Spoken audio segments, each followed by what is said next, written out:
Bonjour à toutes et à tous et bienvenue à tous les supporters du Real Madrid et fans de football espagnol, j'espère que tout le monde va bien.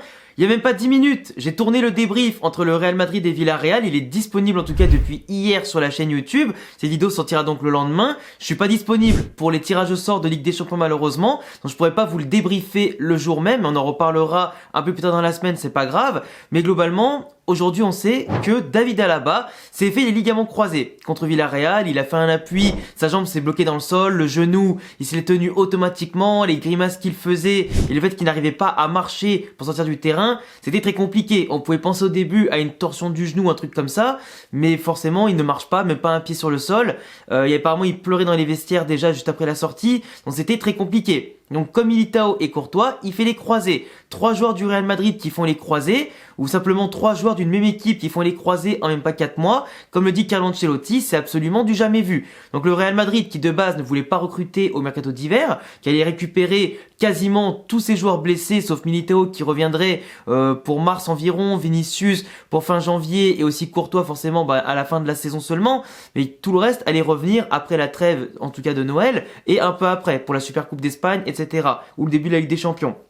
Mais aujourd'hui, le Real Madrid, en n'ayant plus que Rudiger et Nacho comme défenseurs centrales d'expérience et de métier, ne peut pas se permettre de faire toute la saison Liga, Copa del Rey, Supercoupe, Ligue des Champions avec que ces deux joueurs-là. C'est impossible. Donc aujourd'hui, on va parler ensemble assez rapidement quand même des 4 à 5 possibilités qu'a le Real Madrid entre le marché des transferts et les solutions internes pour pallier à tout ça. Déjà, on sait que Militao va revenir vers février-mars. Donc, il va revenir de manière assez rapide et globalement, il va apporter une solution intéressante. Mais nous, on va s'intéresser vraiment au 4e défenseur pour compléter le roster. Si on peut dire ça comme ça. Mais Militao, quand il reviendra, dans tous les cas, il sera pas à 100%. Il n'aura pas fait de pré-saison. Il aura des risques de rechute sur son genou ou alors sur celui sur lequel il a dû compenser pendant 6 mois le temps de sa rééducation. Même s'il touche le ballon, qu'il court un peu sur le terrain, tout ça, c'est compliqué. Les ligaments croisés, tu reviens pas comme ça à 100% du jour au lendemain, ou du moins même 6 mois après. Enfin bref, par rapport aux 5 possibilités du coup offertes au Real Madrid pour la suite de la saison,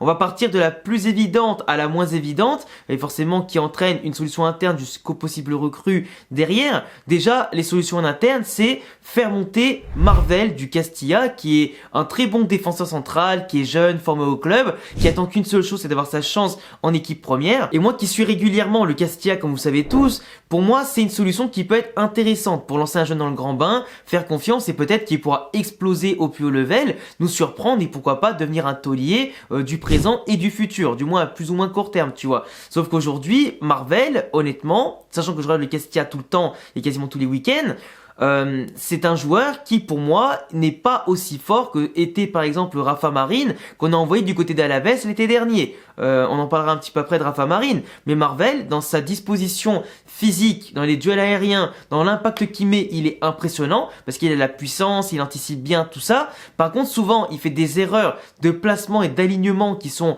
un petit peu chiant, qui provoque des fois des occasions dangereuses contre le Castilla. Il fait aussi des fois des relances qui sont pas les plus propres techniquement. C'est pas le joueur qui va assurer le plus de fluidité aussi dans le jeu, dans ses transmissions. Et forcément, ça peut peiner et pêcher au plus haut level. Même s'il faut gommer ça petit à petit, qui peut apprendre plus de sérénité, avoir plus de confiance en lui à ce niveau-là. Le fait que le ballon ne doit pas lui brûler les pieds, évidemment. Mais face à des gros joueurs de Liga, de Ligue des Champions, tout ça, il risque de ne pas supporter certaines pressions et de pas être à la hauteur de certains événements. Là où c'est un joueur qui pourrait apprendre peut-être dans un club forcément comme Séville, comme Valence, un peu en difficulté en ce moment, mais qui a l'effectif, qui ont l'expérience de peaufiner les joueurs comme ça. Au Real Madrid, le saut est encore beaucoup trop important. Du coup, Marvel pour moi, c'est pas une bonne solution. La deuxième solution, c'est de faire replacer Aurélien Tchouaméni en défense centrale, même si celui-ci a déjà avoué qu'il n'était pas forcément content de cette décision, même si c'est pour l'équipe, il peut dépanner. Il a fait contre Osasuna, il a fait aussi contre notre équipe.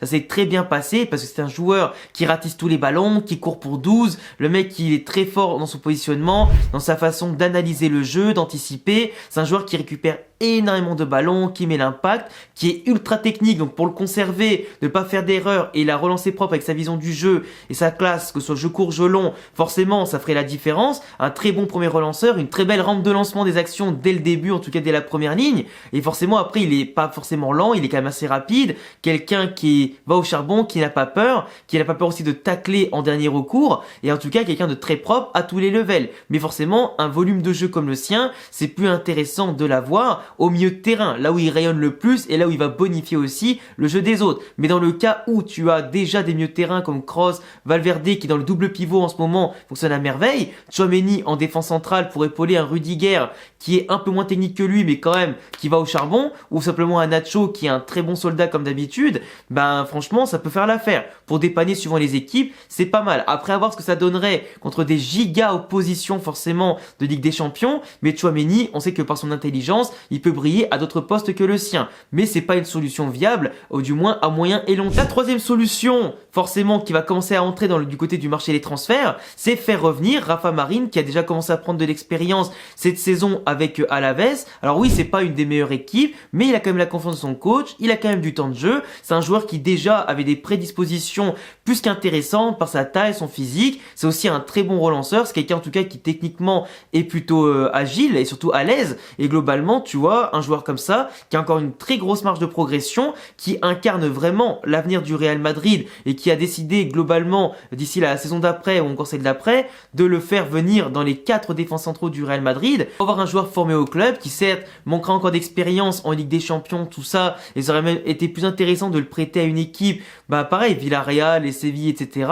pour qu'il s'aguerrisse plus, pourquoi pas même en Allemagne, comme normalement ça aurait pu être pressenti, tout comme Arribas qui de base, on devait l'envoyer en Allemagne par exemple, finalement il est resté en Liga à Almeria, Arribas, bah du coup rester du côté d'Alaves, t'as la confiance facile, t'es intégré à l'effectif, tu prends en tout cas les automatismes, tu découvres ce que c'est le très haut level par rapport à la 3e division d'avant, et Rafa Marine, au niveau de son jeu de tête, le jeu aérien, même le jeu au sol, etc., quelqu'un qui défend très bien, qui se jette pas, s'adapte pas mal, franchement ça pourrait être une solution intéressante. Après, un retour précipité, c'est pas forcément toujours la meilleure chose. Vaut mieux que le joueur termine complètement sa formation dans son club et qu'après on fasse le bilan de ses entre guillemets statistiques, de ses performances, de tout ce qu'il a fait de bien et de pas bien à Alaves pour décider du retour de son prêt directement. Mais précipiter un retour pour lui mettre la pression à ce niveau-là, c'est pas forcément la meilleure des choses aussi. Même si pourquoi pas, il y a certains joueurs qui encaissent parfaitement le grand saut quand on leur demande de revenir. Après, les 4e et 5e solutions qui cette fois-ci vont nous coûter de l'argent, c'est d'acheter soit Gonzalo Inacio, soit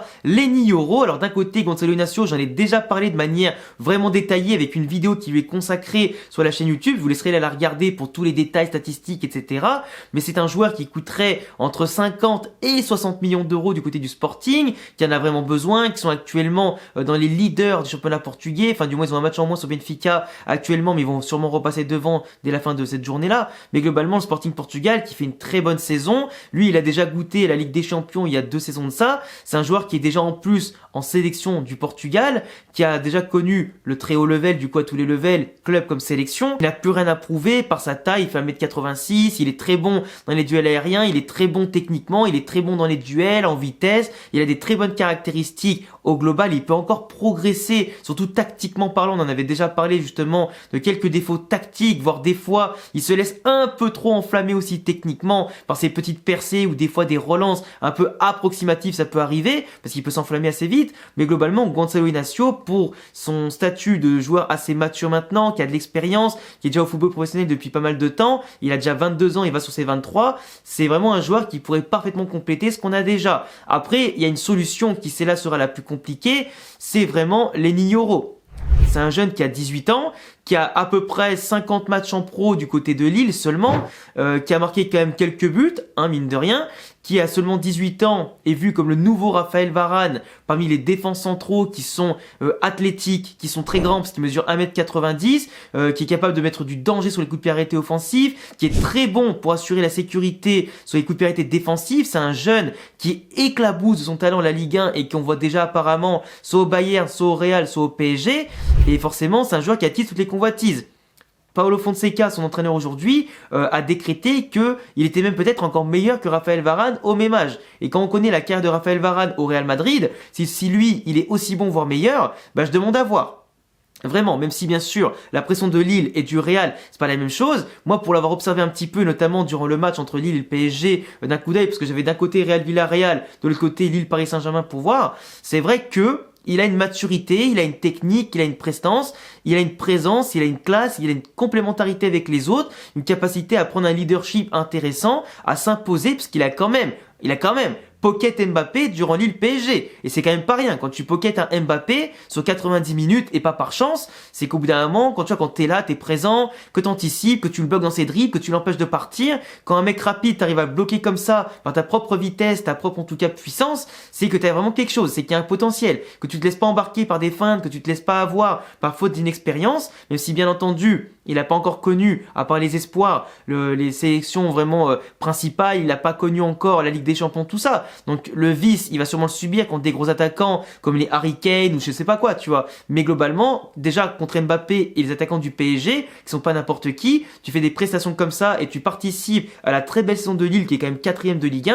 1, franchement, t'as un CV déjà assez solide. Et globalement, si les grosses équipes s'intéressent à toi et qu'en plus t'as autant de coachs, de joueurs qui parlent de toi en bien et que les différents médias s'accordent sur une chose, c'est qu'il est mature et vraiment extrêmement fort pour son âge, à un moment donné, c'est qu'il y a une raison. Et autant Luis Campos que d'autres recruteurs ou d'autres directeurs sportifs, ont déjà pris contact avec lui, son entourage, ou du moins avec Lille pour savoir si c'est possible. Mais franchement, Gonzalo Inacio, autant le Real Madrid, ils avaient déjà une piste le menant vers lui depuis déjà 2 mois et ça va sûrement se concrétiser dans les prochaines semaines parce que le Sporting, contre de l'argent, ils le laisseront partir, je pense. Mais Lille, même 50 millions ou plus dès le mercato d'hiver, il partira pas tout de suite. Je pense que Lille va le garder. Je pense que lui, il va attendre de finir la saison pour franchir le grand pas.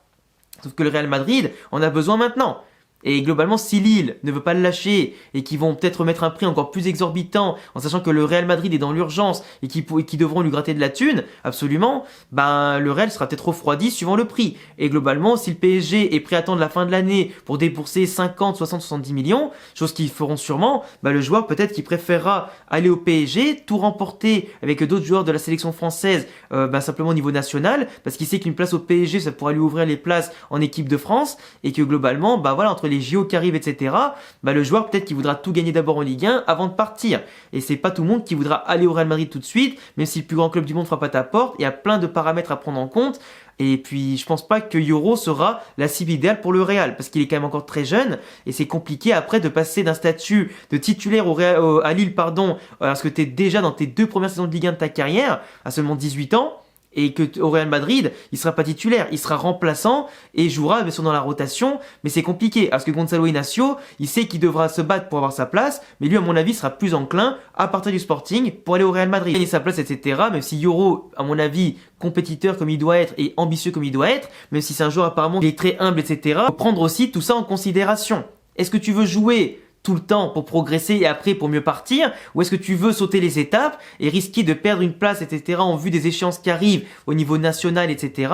Et globalement, même si tu peux outrepasser la concurrence, parce que ça peut arriver de tomber sur un génie comme ça qui surpassera directement la concurrence, qui sera au Real Madrid titulaire, tout ça, et qui va en tout cas porter fièrement notre maillot sous la pression et nos couleurs, mais globalement, c'est quand même un pari risqué, autant pour le joueur que pour le Real, ça peut être un peu compliqué. Donc c'est pour ça que aujourd'hui, Marvel, ça me semble improbable. Tchouaméni va dépanner à court terme, ça c'est sûr et certain.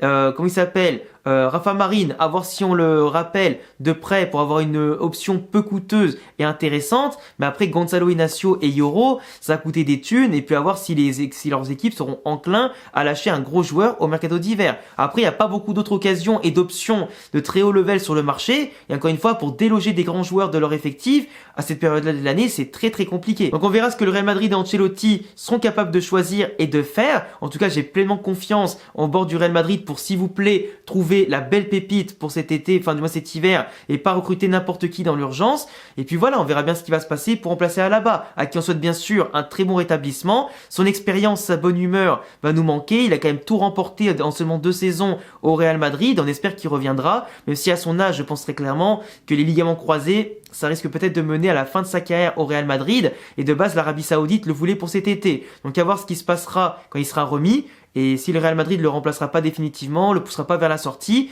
et s'il aura encore une chance de briller, au moins la saison prochaine. On verra bien. En tout cas, je vous laisserai vous abonner, cocher la cloche, mettre un petit pouce bleu et mettre des follow sur Insta, Twitter et TikTok et Twitch et tous les liens en description. Me dire quel joueur vous voyez le plus venir au Real Madrid pour compenser la blessure de David Alaba. Et à bientôt pour d'autres vidéos. À la Madrid, in Adamas. Ciao.